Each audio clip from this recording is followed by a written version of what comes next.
근데 이 사람이 누구냐? 트럼프 측근이야.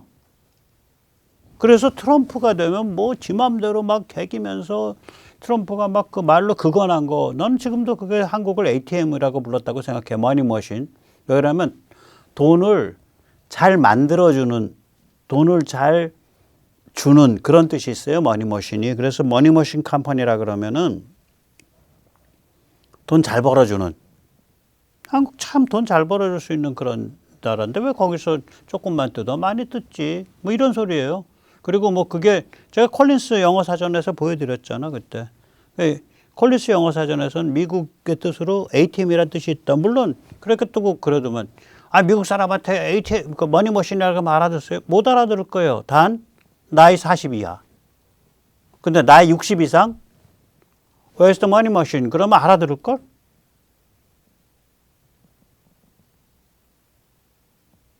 젊은 애들끼리 말하면 못 알아듣겠지.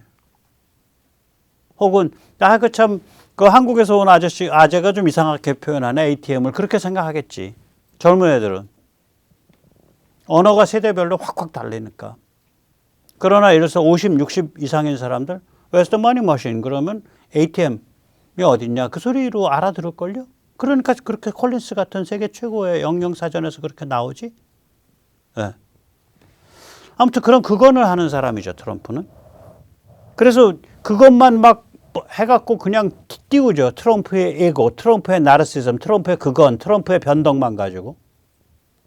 7월 16일 이전의 트럼프와 7월 16일부터의 트럼프를 구별하세요. 그리고 구별해야 됩니다. 전혀 다른 게임이에요. 그 다음에 한번 맺어졌어. 예를 들면 페이팔 커넥션하고 JD 밴스랑 한번 맺어진 거 이제 못 쫓아내. 그럼 거기만 맺어졌냐? 그거 맺어지는 거 보고 다른 데서도 머리 극적극적 할 거 아니야? 상원 당선자, 하원 당선자들도 저렇게 해서 제도적으로 한번 틀이 잡히면 뭐 트럼프도 좀 더 이제 좀 정리정돈 되겠구만. 저 양반 그래도 그 아주 에너제틱하고 통찰력이 있고 돌파력이 있잖아. 참 훌륭한 지도자를 해주려면 우리가 좀 옆에서 이렇게 좀 든든한 이런 상당히 독립성을 가진 이런 집단을 형성해 줘야겠구만. 이제 인심이 그렇게 돌아가는 거예요. 이게 판이. 당연히 그렇게 돌아가죠. 저 사람 저런 얘기 그냥 나와서 하잖아요. 저 트럼프 거의 동심은 일본에 들어가 있는 사람이라고요. 그러니까 트럼프 되면은 완전히 무슨 난장판 벌어질 것처럼 매일 울부짖으면서 이제 국민들 불안 심리하면서 그래서 거기서 우리가 핵무장할 수 있다고 또 일본 어디 모험주의 우파의 지령을 받은 듯한 그런 펌프질하고 있는 이런 것들은 도대체 뭐냐고. 물론 핵무장에 대해서 여러 가지 하고 싶다라는 국민들이 본능적으로 느끼는 거 저는 그건 전혀 비판 안 해요. 제가 비판하는 건 식자층. 자, 그래서 이제 러시아가 영토 활용 없는 휴전이라는 상당히 합리적인 방안을 받아들이지 않으면 6.25 방식의 방안을 받아들이지 않으면 트럼프는 우크라이나에 대해서 무기전을 강화할 겁니다. 한국은 그때 무기를 왕창 보내야 됩니다. 어차피 이번에 평양 집단을 절단 내야 돼요. 저는 평양 집단을 절단 낼 수 있는 게 트럼프 때 혹은 밴스 일기 때쯤 올 것 같아요. 앞으로 8년 안에 솔직히 말씀드리면. 그리고 우리는 트럼프 행정부를 설득할 수 있고 설득할 수 있다고 생각을 합니다. 지금부터 그 방향으로 몰아가야 된다고요. 그래서 평양과 러시아가 가까워지면 안 됩니다. 그러니까 지원하지 말아야 됩니다. 그건 다 웃기는 소리예요. 지금 막판으로 가고 있는 판이에요. 멈칫거리다간 진짜 위험해진다고요. 이 전 헤리티지 부회장 겸 트럼프 일기 인수위 국무부 영역 파트 총괄 제임스 카라파노는 북한은 결국 동북아 안에서만 까불어왔던 지역 깡패였었다. 라고 말을 합니다. 즉 옛날에는 얼마 전까지만 해도 중국, 러시아, 이란이 문제를 일으키면 세계적 차원의 문제예요. 이란은 페르시아만 에너지 통로를 끼고 있는 나라니까. 얼마 전까지만 해도 북한의 도발은 제 아무리 핵과 탄도미사일로 무장하고 까불어도 동북아 문제였다는 거예요. 였었다는 거예요. 그런데 완전히 바뀌었다는 거예요. 들어보시죠. 이거 무시무시한 얘기입니다, 지금. North Korea cannot destabilize the world in the way that the Iranians, Russians, and Chinese have just because of geopolitical proximity. The only thing the North Koreans can really do is kind of mess up all of Northeast Asia, which is a bad thing, don't get me wrong. But when I look and I see South Korea, Japan, pulling together, Taiwan getting more serious about its own defense. I think it's a regional problem. The other ones I think have global implications. 네, 이런 상태에서까지 얼마 전까지 그러니까 용병 파견 전까지는 이런 상태였다는 거예요. 그런데 이게 이제 상황이 바뀌었다는 거예요. 즉 우크라 전쟁에 용병을 파견함으로써 스스로 땅 깊이 그러니까 딥홀 땅 깊이 무덤굴 파고 들어가서 앉았다 그렇게 표현하더라고요. 만약에 트럼프 전까지 내년 1월 초까지 용병을 걷어들이지 않으면 너희 북한 뒤지는 수 있어 이 말을 하더라니까. 한번 직접 들어보시죠. I think North Korea made an enormous mistake by going all in with Russia on this. And I think if Kim doesn't rapidly reverse that between now and January, and he doesn't start out in a better place with Donald Trump, he has dug himself, I think, a very, very deep hole. The Chinese economy is not what it used to be. The Chinese are actually getting, as you said, more risk averse about dealing with the United States. The Russians are going to have less to contribute. I think this was among the many, many really, really bad decisions Kim has made. I think this one is really bad. 제가 그때 그 용병 파견 나오자마자 그랬잖아요. 이건 대형 사고다. 이거는 다른 걸로 다 떠나서 와그너 그룹이 핵무장을 하고서 용병 사업을 한다고 생각을 해보라. 또 그러니까 그런 거다 이거는. 그러니까 뭐냐면 PMC, Private Military Company, 그러니까 국제 용병 집단이, 국제 사설 군사 서비스 집단이 핵과 탄도미사일을 가지고 그 사업에 나서면 그거 가만둘 수가 없다. 가만둘 수가 없다. 그걸 가만두면은 세계 시스템 자체가 유지가 안 된다. 제가 그 말씀 드린 적이 있거든요. 똑같은 얘기예요, 사실은 이게. 예. 요번에 제가 이 워싱턴 톡 조은정씨 걸 별로 안 좋아하는데 요번 거는 한 번씩 꼭 보세요. 이게 워싱턴 톡입니다. VOA의 조은정씨 거. 이 조선일보가 이게 차기 트럼프 행정부 국가안보보좌관 유력 후보라고 띄운 엘브리지 콜비. 듣보잡은 이런 소리를 하죠. 주한미군은 북한으로부터 한국을 방어하기 위해 존재합니다. 그런데 한국의 힘이 커져서 북한 방어는 한국이 충분히 합니다. 그래서 주한미군은 철수해야 합니다. 물론 세상 모르는 일이니까 예, 트럼프가 잠깐 정신이 나가서 이런 자를 중용할 수도 있죠. 또 뭐 설사 임명된다 하더라도 근데 국무부 국방부의 강력한 저항을 받아서 자신의 천박한 관점을 실현할 수는 없는 사람이에요. 이런 사람은 원래 그쪽에 그 정통 라인 출신도 아니고 완전 듣보잡이고. 이 트럼프도 막 연설할 때 보면 we are protecting them and they do nothing for us. 우리는 그 사람들을 보호하고 있는데 한국을 그들은 우리한테 아무것도 안 하고 있다. 그래서 우리는 뭐 10 빌리언을 받아야 된다. 뭐 이런 거 연설에서 막 떠들었죠. 예. 선거 국면에서 아마 7월 16일 이전에 떠들었을 걸 그. 그러니까 트럼프도 옛날식으로 코딩돼 있는 거죠. 연배가 계시니까 여기 우리 절대로 거기에 넘어가면 안 됩니다. 주한미군은 우리를 북한으로부터 보호하고 있는 게 아니에요. 첫째, 대한민국이 북진을 못하도록 북한을 보호하고 있어요. 둘째, 중국을 견제합니다. 셋째, 핵무기로 두들겨 맞는 거를 보호하고 있어요. 그러니까 비핵에선 보호가 없는 거예요. 핵무기로 두들겨 맞는 걸 보호하고 있는 거예요. 그러니까 캠프 험프리랑 저기 천지 사방에 미군이 2만 8천 명 정도가 깔려 있고 여기 들어와 있는 미국인이 30만 명인데 너희가 여기를 핵으로 때려? 너희 뒤질래? 이거가 되는 거죠. 그리고 물론 이제 중국을 이렇게 견제해주고 미국의 핵 사용 의지를 보여준다는 것만으로도 가장 중요한 역할을 하는 거예요. 이미 비핵 무기 레벨에서는 콜브리지가 뭐라고 떠들든 말든 간에 이거는 뭐 아시다시피 북한은 뭐 거의 하루아침 해장국거리도 안 되잖아요. 자, 여기서 잠시 살펴보죠. 주한미군이 북진을 막는다. 북한을 보호한다. 네, 맞습니다. 왜냐하면 여기가 북한 도발해서 열받아갖고 확 밀고 올라오면 어떡하냐고. 미국 굉장히 난처해지죠.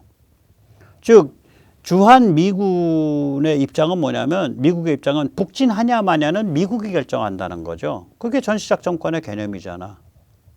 북진하냐 마냐는 미국이 결정한다. 그래서 보면은 주한미군들이 전부 이제 육군 중심인데 전부 그 한수 이남으로 다 내려갔죠. 그런데 여전히 서울 쪽이 어떤데요? 북을 밀고 올라갈 때 평야로 밀고 올라갈 수 있는 유일한 데가 서울 부근이죠. 서울 이북에 주한미군이 딱 하나 존재합니다. 그게 스트라이커 전투여단입니다. 스트라이커 컴뱃 브리게이드 팀인가 그래요. SCBT라고. 이게 신속기동 기갑부대거든. 거기서 뭐 하고 있냐? 우리 7군단 북진길목 막고 있는 거예요. 왜냐하면 여야 열받아갖고 확 밀고 올라오면 어떡할 거냐. 이제 그걸 걱정하는 거지, 또 미국은. 그러니까 북진은 미국이 결정해야 된다 이거지. 뭐 말이 되는 소리죠. 왜 그러냐면은 동아시아 전체가 다 연결돼 있고 중국 연결돼 있고 이런 싸움인데. 이 대한민국 육군 7군단은 탱크, 장갑차, 자주포, 천무 등 기갑 화력으로 구성된 공포의 부대죠. 진격, 오직 진격밖에 없는 부대죠. 저기는 운 좋으면 아마 신주주까지 24시간이면 갈걸요. 만 하루면. 이 육군 7군단의 서부 쪽에 밀고 올라가는 길목에 주한미육군 스트라이커 전투여단이 있는 거예요. 그러니까 여러 가지 생각해 봐야 된다니까요, 우리가. 예. 아마 이제 트럼프도 조만간 그 주한미군의 전략적 의미를 깨닫게 될 겁니다. 우리에게 미 해군 전함 건조해주고 관리해달라고 하는 거 보면 한국의 자주국방이 얼마나 살벌하고 결사적인지 뭐 알기 시작했다고 전 생각을 해요. 그래서 다시 한번 이제 우리가 좀 돌아가서 생각을 해보죠. 이제 앞서 말씀드렸듯이 미군은 초연결 AI를 중심으로 전쟁 방식, 무기, 군사 사상을 전부 바꾸고 있어요. 5가지의 거대 변화가 일어나고 있습니다. 예. 이 첫째는 이제 시스템 오브 시스템스가 저물고 협동형 적합 플랫폼이 뜨고 있죠. CAP. 그다음에 CAP를 사용해서 센서를 대량 배치하죠. 또 CAP를 사용해서 타격 무기, 이펙터를 대량 배치하죠. 그리고 전술 무기의 사거리를 획기적으로 높이죠. 그리고 육군을 기동성 높은 그리핀 부대로 바꾸죠. 그리핀 군대로. 이게 초연결 AI에서 전쟁 방식, 무기 군사 사상이 몽땅 바뀌고 있는 그런 사정을 우리랑 좀 연결이 많은 특징을 몇 개 제가 꼽아본 거예요. 뭐 이런 식으로 이론적으로 정리할 수 있다 이런 건 아니고요. 여기서 이제 육군에 직결된 2가지 변화에 주목해야죠. 주한미군은 육군 중심이기 때문이죠. 하나는 전술 무기의 사거리가 획기적으로 늘어나고 있습니다. 두 번째는 육군이 기동성 높은 그리핀 군대로 바뀌고 있어요. 날개 달린 사자로 바뀌고 있어요. 그럼 이게 주한미군의 존재 이유를 전혀 다른 차원에서 확립시켜줘요. 그걸 잠깐 설명을 해드릴게요. 이 미군이 초연결 AI를 중심으로 혁신됨에 따라 대한민국의 군사지리적 가치가 상종가를 치고 있어요. 자, 생각을 해보세요. 주한미 육군의 전술무기 사거리가 늘면 무슨 작전을 할 수 있을까요? 주한미 육군이 그리핀 군대가 되면 무슨 작전을 할 수 있을까요? 제가 몇 가지 예만 들어드릴게요. 미 육군이 하이마스 그리고 이런 다연장 발사대에서 발사하는 신형 전술 탄도미사일이 프리즘입니다. PRSM. 이게 500km예요. 지난 6월에 PRSM 프리즘이 팔라우에서 했어요. 그것도 남태평양에서 중국 보라고. 운항 중인 군함을 때릴 수 있다는 게 밝혀진 거예요. 이게 운항 중인 것도 때릴 수 있어. 제주도에서 500km 가면 상하이예요. 평택에서 500km면은 저기 서해 대부분 가봐요. 심지어 중국에서 가장 중요한 잠수함 기지인 칭타오 잠수함 기지도 평택에서 500km가 안 돼요. 이게 지금 한반도 근처에서 500km 그린 겁니다. 이게 지금 이 점이. 예. 그 한마디로 주한미 육군은 하이마스 갖다 놓고 프리즘 미사일 갖다 놓으면 샹하이 이북 서해에서 중국 군함을 다 박살낼 수 있어. 세상에 그런 땅 있으면 나와보라 그래. 그런 땅 있으면 나와보라 그래요. 지금 저기에 들어있는 저 지역에 있는 중국의 에너지 수입 항구 중에 상위 10개를 꼽았을 때 샹하이 이북에 있는 게 한 대여섯 개 돼요. 그거 다 막혀요. 서해 배 못 다녀요, 중국 배. 육군에 의해서 프리즘 미사일에 의해서 가만히 생각을 해봐야 된다니까. 저런 땅 있으면 나와보라 그래. 예. 다른 무기 하나 얘기 들어드릴게요. 그러니까 말씀드렸잖아요. 이 나이프가 육군이 옛날에 우리가 흔히 나처럼 말, 저도 육군 출신입니다. 땅깨라 그랬어요. 그래서 이게 날개 달린 사자가 된 거예요. 육군이 아니야. 이미. 다양한 임무여단, 멀티 도메인 타스크 포스. 이게 브리게이드 단위니까 여단이라고 부를게요. 산하에 타이폰 부대가 있죠. 이건 배탈리온 단위예요. 대대 단위예요. 여기서 발사하는 토마호크, 지상 발사 토마호크가 1600km를 훌쩍 넘깁니다. 물론 한국형 토마호크 현무3도 이에 꿀리지 않아요. 아무튼 간에 한반도에서 1600km를 커버하면 중국 핵심부의 60-70%가 커버돼요. 박살나요. 저거거든요. 1600km 돌린 거. 미 육군은 타이푼 부대만으로 중국에 치명상을 입힐 수 있어요. 컨셉이 달라져서 그래. 한반도 말고 대한민국 말고 미 육군이 중국의 저 심장부를 저렇게까지 딱 그 견제할 수 있는 그런 나라 있으면 나와보라 그래요. 없어요. 없어요. 또 다른 거 들어드릴게요. 다양한 임무여단 산하 극초음속 미사일 LRHW라고 있죠. 이 부대가 발사하는 미사일은 대륙의 ICBM 사일로를 타격할 가능성이 있어요. 조금 더 사거리 연장되면 더 그래요. 즉 주한미 육군이 만약에 극초음속 미사일 LRHW를 운영하게 되면 중국 내륙 깊숙한 곳까지 다 커버가 돼요. 어느 정도. 저런 땅이 있으면 나와보라 그래요. 저런 나라가 있으면. 미국의 동맹 중에. 더 이제 살벌한 거 그죠. 예를 들어서 V80. 지금 블랙호크 대신에 들어오는 차세대 고속 기동 헬기 아니에요. 이게 시속 520km로 비행하거든. 유효 전투 반경이 무려 1500km입니다. 평택에서 베이징을 2시간 만에 강습을 해요. 중국 핵심 잠수함 기지 칭타오를 1시간 만에 강습할 수 있어요. 전 세계 미군 기지 중에 미 육군이 2시간 이내에 중국의 심장부 베이징을 헬기 강습할 수 있는 곳은 주한 미군 기지밖에 없어요. 그래서 그러니까 사거리가 늘어나고 육군의 기동성이 높아지고 전술무기의 사거리가 늘어나고 이런 상황이 지금 펼쳐지고 있다고요. 이 나이프 군사혁명의 일환이에요. 저게 한 부분이에요. 제가 말씀드렸잖아요. 5개 분야에서 펼쳐지고 있다. 그러니까 저게 이 대한민국 그리고 주한미군의 그 군사 지리적, 군사 지정학적 가치를 완전히 상종가를 치게 만들고 있다니까요. 예. 물론 오늘 이 시점까지 주한미군에는 위에서 언급한 무기들은 배치되어 있지 않아요. 중국을 크게 자극할 수 있기 때문에 미국에 안 갖다 놓고 있습니다. 앞으로 아마 다연장에서 발사하는 프리즘, PRSM 정도까지만 배치될 가능성이 있어요. 배치되더라도. 그러나 이 무기들은 모두 C-130 수송기로 운반할 수 있습니다. 긴장이 고조되면 순식간에 배치될 수 있다는 얘기죠. 네.